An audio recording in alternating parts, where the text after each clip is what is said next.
Doctor छाया गोयल। आज की कहानी है तीन सहेलियां। वे तीनों बहुत वर्षों से, शायद प्राइमरी स्कूल के दिनों से ही साथ साथ थीं। बचपन में दो छोटी छोटी चोटियां बनाकर, स्कूल यूनिफॉर्म पहने, साइकिल रिक्शे में बैठकर स्कूल जाते जाते वे कब अपनी अपनी साइकिलों पर जाने लगी पता ही नहीं चला। अब उनमें से एक सलवार कुर्ता पहनने लगी थी। उसके घर के लोग कुछ पुराने ख्यालातों के थे। उन्हें जवान होती लड़की के पाँव खुले रखना पसंद नहीं था।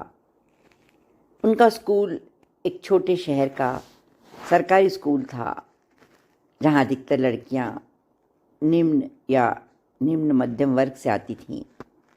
अतः उन्हें सलवार कुर्ता या स्कर्ट ब्लाउज़ में से किसी एक का चुनाव करने की छूट थी। नीला स्कर्ट, सफ़ेद ब्लाउज़, या फिर सफ़ेद सलवार, नीला कुर्ता और सफ़ेद दुपट्टा। मनीषा, हाँ, स्कूल में उसका यही नाम था। वैसे घर में सब उसे मुन्नी कहकर पुकारते थे। अपने लंबे कद के कारण तीनों में सबसे बड़ी लगती थी। रंग भी उसका खुलता हुआ था। बाल घने थे, जिन्हें वह हमेशा लाल रिबन से एक साथ पीछे की तरफ बांधे रखती थी। फिर भी कुछ छोटी छोटी लटें रिबन से छूटकर उसके गोल मुख पर लहराई जाती, और लड़कों के कॉलेज के सामने से जब वह निकलती तो कोई न कोई मनचला फिक्रा जरूर कस देता। दूसरी थी चंचला। चंचला का नाम ही सिर्फ चंचला था। वह बेहद गंभीर और दब्बू सी लड़की थी। शायद यह उसके परिवार का असर था, जहाँ लड़कियों का दब्बू होना उसकी खूबियों में गिना जाता था। वही थी जो सलवार कुर्ता पहनती, बहुत सारा तेल डालकर कसकर गूंथी दो चोटियां बनाती, जिनमें काले रिबन लगे होते। लगता था उस स्कूल में यूनिफॉर्म में रिबन का कोई रंग तय नहीं था। लड़कियां सभी रंग के रिबन लगाए नजर आती थीं। और तीसरी थी महुआ। शायद किसी आदिवासी जनजाति से थी, ऐसा उसके नाम से लगता था। सरनेम भी उसका कुछ विचित्र सा था। सब उसे महुआ ही कहकर बुलाते। छोटा कद और मोटे मोटे नाक नक्श होने के बावजूद उसमें कुछ ऐसा था जो उसकी ओर बरबस आकर्षित करता था। पढ़ने में तीनों ही करीब करीब एक सी थीं। छुट्टियों में या परीक्षा के समय बहुत सी बार अगर घर वाले इजाज़त दे देते तो वे किसी एक के घर इकट्ठा होकर पढ़ाई करती, और बहुधा ही वह अगर महुआ का ही होता। भौतिक सुविधाओं की बेहद कमी होने के बावजूद स्वतंत्रता उन्हें उसी घर में सबसे ज़्यादा महसूस होती। नीचे घर में तो सिर्फ एक छोटी सी रसोई और बड़ा कमरा था, पर ऊपर जाने वाली सीढ़ियों पर जो टावर बना था उसी में एक छोटा सा बल्ब लगा। नीचे दरी बिछा या कभी कभी मिल जाता तो गद्दा लगा। वे तीनों वहीं अपना ठिया लगा लेती। महुआ के माँ बाप दोनों ही काम पर जाते थे। एक भाई था, वह भी कभी कदार ही नजर आता था। अतः उन्हें वहाँ रोक टोक करने वाला कोई न होता। वे पढ़ाई भी करती और खूब हंसी मजाक भी।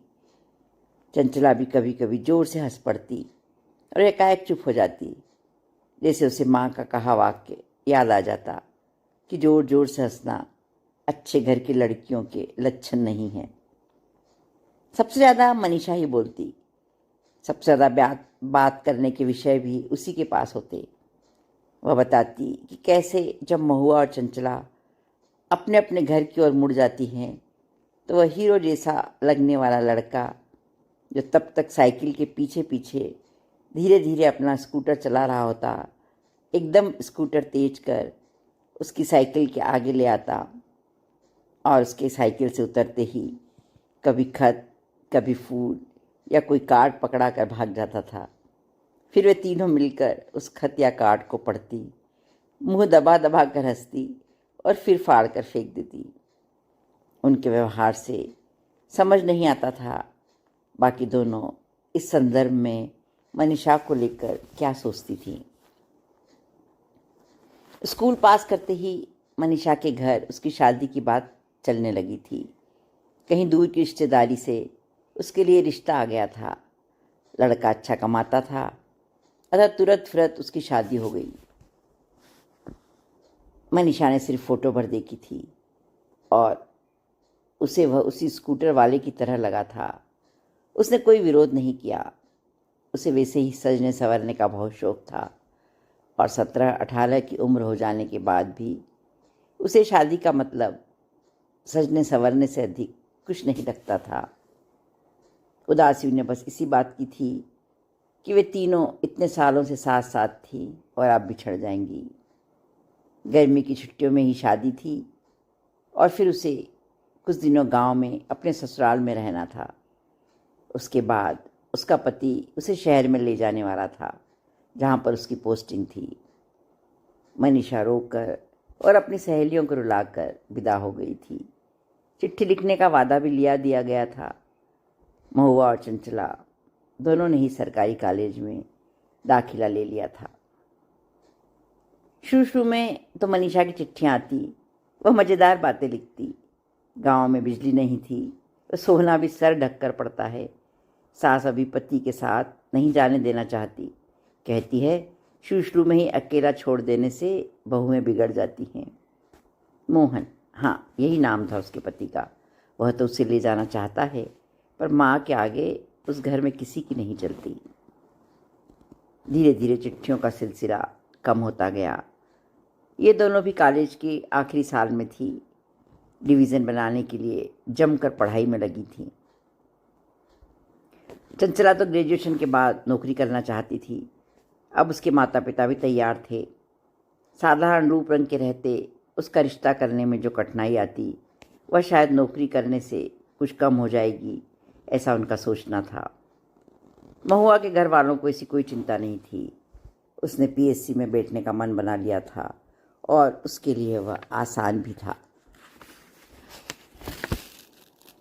ग्रेजुएशन के बाद उनकी भी राहें अलग अलग हो गई थी। चंचला बीएड कर किसी दूर गांव के स्कूल में टीचर हो गई थी। महुआ का सिलेक्शन डिप्टी कलेक्टर के पद पर हो गया था और साथ ही उसकी शादी भी उसी के बैच के एक लड़के से हो गई। फिर एक बहुत लंबा अरसा बीत गया, यही कोई 20-22 बरस। एक सुबह अखबार की एक खबर ने दो अलग अलग घरों में सुगबुगाहट जगा दी। ये घर मनीषा और महुआ के थे और खबर चंचला के बारे में थी। चंचला का बड़ा सा फोटो अखबार में था और उसके चुनावी समर में उतरने की खबर के साथ उसकी जीत की संभावनाओं को बड़ा बलवती बताया गया था। अब उसका नाम चंचला बेन लिखा था। उसने सर ढककर बड़ी सी बिंदी लगा रखी थी। अरे, चंचला इसी शहर में है। 2 घरों में यह वाक्य एक साथ गूंजा और इसके बाद ही बरसों बाद मनीषा को महुआ और महुआ को मनीषा की भी याद आई। उन्हें पता ही नहीं था, बरसों हो गए वे तीनों एक ही शहर में रह रही थी।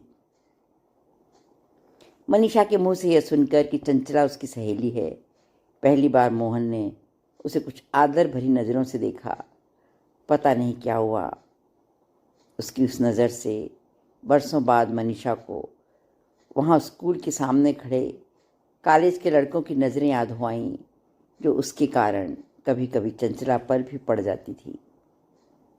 महुआ तो वहीं के सरकारी दफ्तर में थी। उसने तो फ़ौरन ही चंचला का फ़ोन नंबर पता करने की कोशिश शुरू कर दी।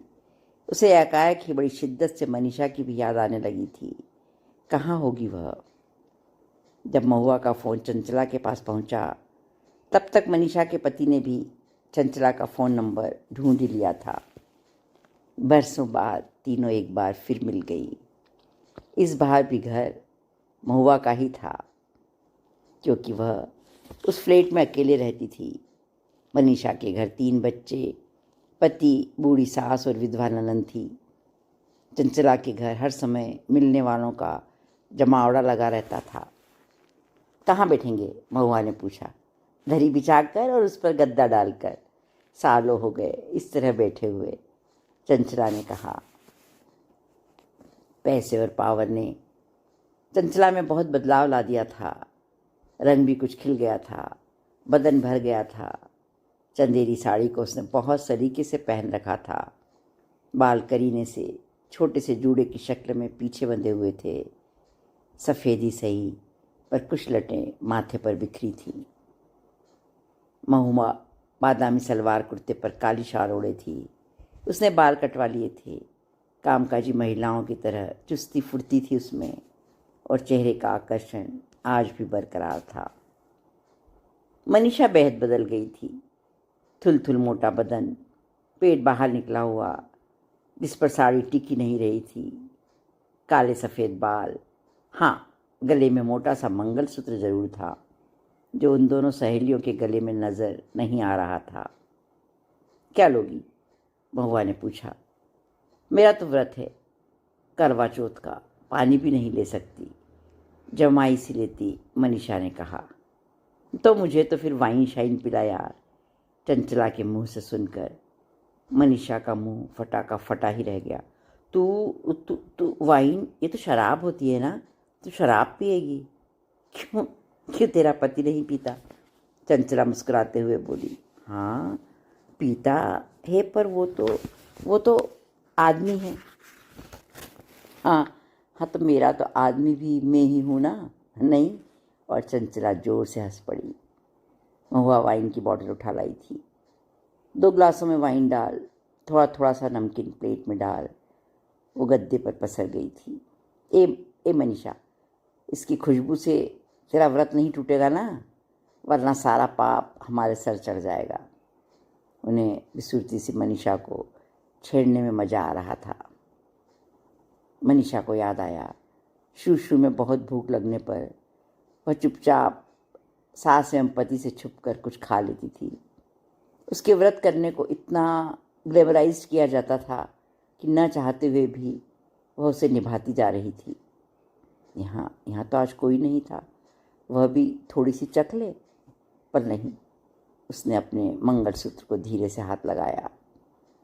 शायद आज यहाँ सिर्फ वही तो है जो उसे उन दोनों के मुकाबले खड़ा कर रहा है, वरना आज वह कहाँ है और वो लोग कहाँ पहुँच गई।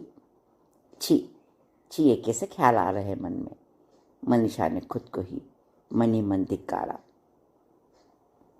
वे दोनों फिर किसी बात पर बहुत जोर से हंसी। मनीषा को स्कूल के दिन याद आ गए। पहले वही सबसे ज़्यादा हंसती थी, पर ये क्या? चंचला रुमाल से आंखें पोंछ रही थी। शायद कुछ गिर गया, कहते हुए वो बाथरूम की तरफ बढ़ गई। महुआ भी एकाएक ही उदास लगने लगी थी। वे पहले की तरह अपने मन की बातें एक दूसरे से शेयर क्यों नहीं कर पा रही? मनीषा बेहद असहज सा महसूस कर रही थी। फिर एकाएक ही पूछ बैठी, तुम लोग बहुत खुश हो ना? हाँ बहुत। बाथरूम से लौट आई चंचला ने गद्दे पर पुनः बैठते हुए कहा।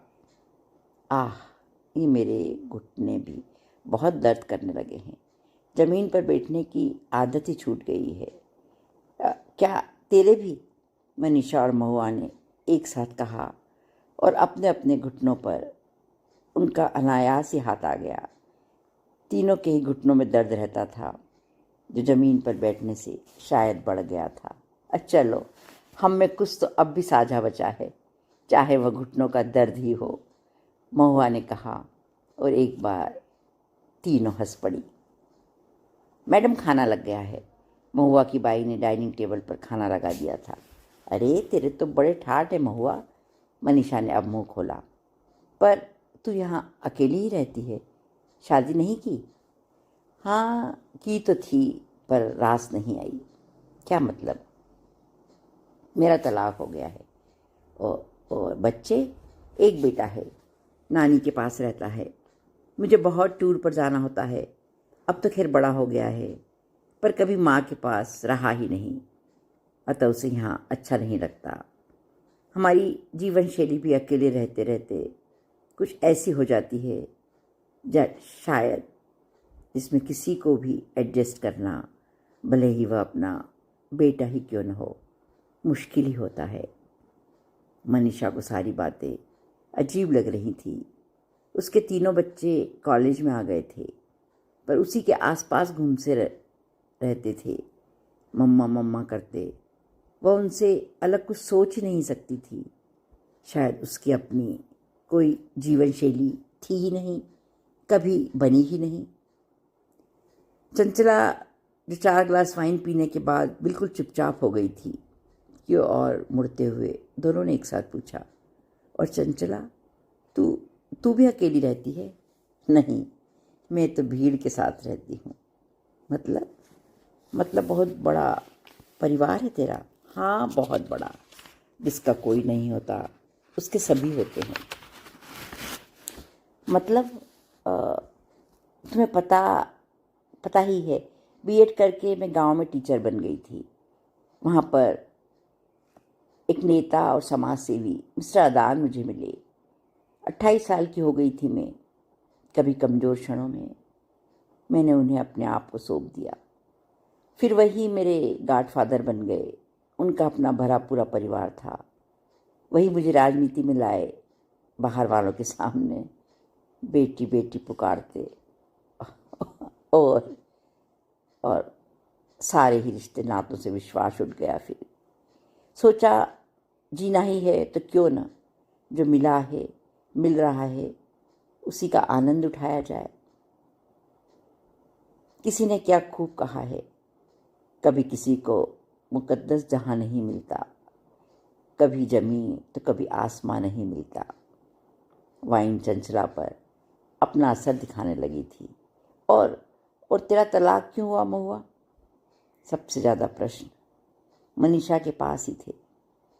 वही पुरुष के मालिकाना हक और नारी के विरोध करते ही मजबूत कही जाने वाली शादी की भव्य इमारत भरभरा कर गिर पड़ने की एक और कहानी। जिस योग्यता पर फिदा होकर रजनी से मुझसे शादी की थी, वही योग्यता शादी होते ही मेरी सबसे बड़ी अयोग्यता हो गई। प्रमोशन में मैं उससे बहुत आगे निकल गई। वह मुझे तरह तरह से रोकने लगा। कभी कहता बच्चे की देखभाल ठीक से नहीं होती, नौकरी छोड़ दो। कभी बेवजह के झूठे इल्ज़ाम लगाता, टूर पर मत जाओ, ये और वो। मेरा खुला व्यवहार जिसके कारण हम करीब आए थे, उसी ने हमें दूर भी कर दिया।